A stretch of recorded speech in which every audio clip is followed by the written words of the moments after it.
Lecture du livre de l'Exode, chapitre 3, des versets 1 à 6, puis 9 à 12. En ces jours-là, Moïse était berger du troupeau de son beau-père Jéthro, prêtre de Madian. Il mena le troupeau au-delà du désert et parvint à la montagne de Dieu, à l'Horeb. L'ange du Seigneur lui apparut dans la flamme d'un buisson en feu. Moïse regarda, le buisson brûlait sans se consumer. Moïse se dit alors, « Je vais faire un détour pour voir cette chose extraordinaire. Pourquoi le buisson ne se consume-t-il pas ?» Le Seigneur vit qu'il avait fait un détour pour voir, et Dieu l'appela au milieu du buisson. « Moïse, Moïse !»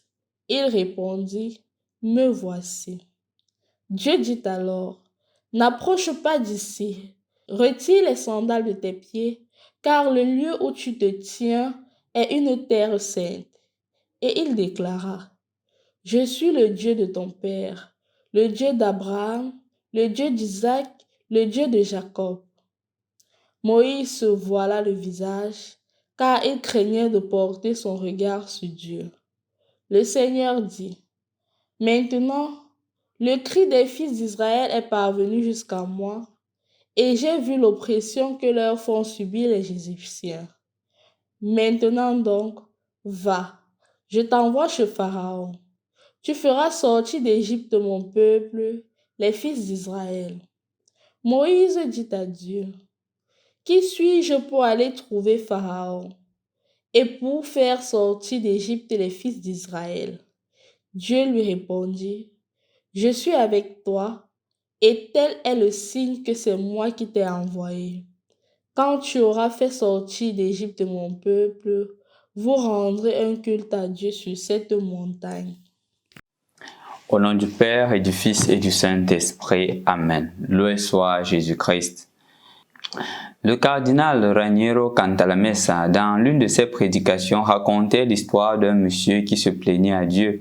En effet, il faisait la remarque à Dieu de la souffrance que le peuple était en train de vivre, le monde était en train de vivre. Il parlait de la famine dans le monde, il parlait des guerres, il parlait des maladies, des innocents qui tombent malades, il parlait des situations d'injustice, de l'oppression des forts sur les faibles.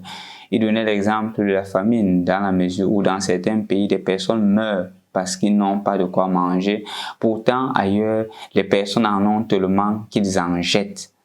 Et la sensibilisation là-bas, c'est de ne pas gaspiller. Pourtant, dans d'autres pays, les gens en souffrent. Et il disait justement au Seigneur que le Seigneur est aveugle face à cela. C'est au Seigneur de répondre que non, je ne suis pas aveugle, je fais quelque chose. Et c'est à lui de demander au Seigneur, qu'est-ce que tu fais concrètement? Et c'est au Seigneur de répondre, je t'ai fait toi. C'est ce que le Seigneur lui dit, je t'ai fait toi. Je crois que cela va en droite ligne avec la première lecture que nous avons lue.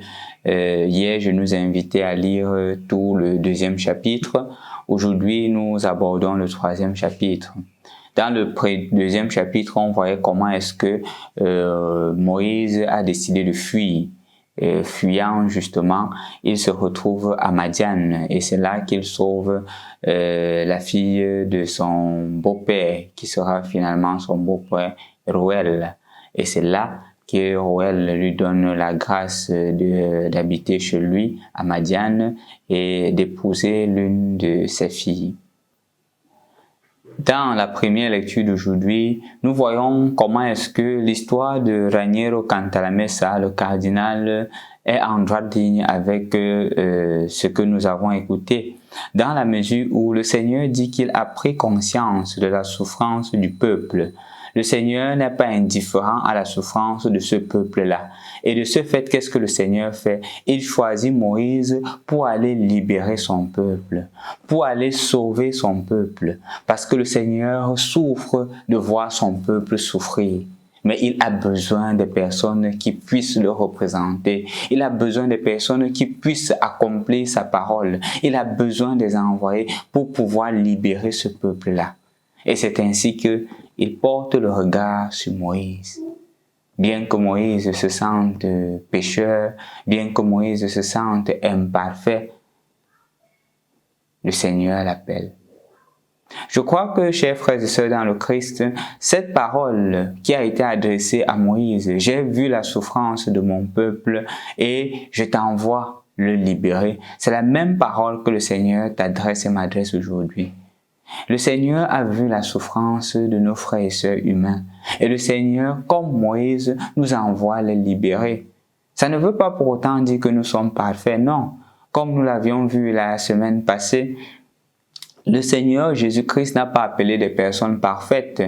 On disait déjà que le Seigneur Jésus-Christ a appelé des personnes de différentes tribus, une très grande diversité, mais différents aussi de par le caractère et les convictions. Quelqu'un était de nature impulsive, l'autre aimait trop l'argent, l'autre était trop sceptique, mais le Seigneur l'a appelé, pas parce qu'ils sont parfaits, mais pour les perfectionner, pour faire de ses disciples à son image et à sa ressemblance. De ce fait, le Seigneur voudrait aussi t'appeler, comme il appelle Moïse aujourd'hui. Il veut que tu ailles prendre conscience de la souffrance de son peuple et de libérer ce peuple-là. Voyons quelques exemples dans lesquels le Seigneur nous envoie en mission. Premièrement, des situations de corruption.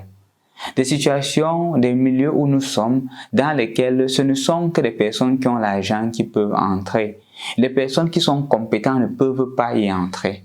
Le Seigneur nous envoie dans ces situations-là pour pouvoir permettre aux pauvres d'avoir accès, de travailler plus sur le critère de la capacité et non sur le critère des avantages liés. Le Seigneur nous invite à être aussi des personnes qui soient capables de promouvoir le pauvre et le dernier de la société. Dans des situations d'injustice, nous peut-être qui sommes dans des tribunaux, est-ce que nous donnons toujours les décisions sur la base de celui qui apporte de l'argent? Et justement, celui qui a tort est toujours dans la droiture, celui qui a raison, puisqu'il n'a pas d'argent, il se trouve en situation de perte devant les hommes. Est-ce que c'est cette situation dans laquelle nous nous trouvons? Est-ce que c'est cette situation? Si c'est le cas, le Seigneur nous invite à être des artisans de justice. Dans des familles où il y a de l'injustice, est-ce que nous sommes des canaux de la justice pour libérer les personnes qui sont injustement traitées? Même dans notre société, est-ce que nous promouvons justement la justice? Nous promouvons la vérité. Est-ce que nous sommes des artisans de la vérité?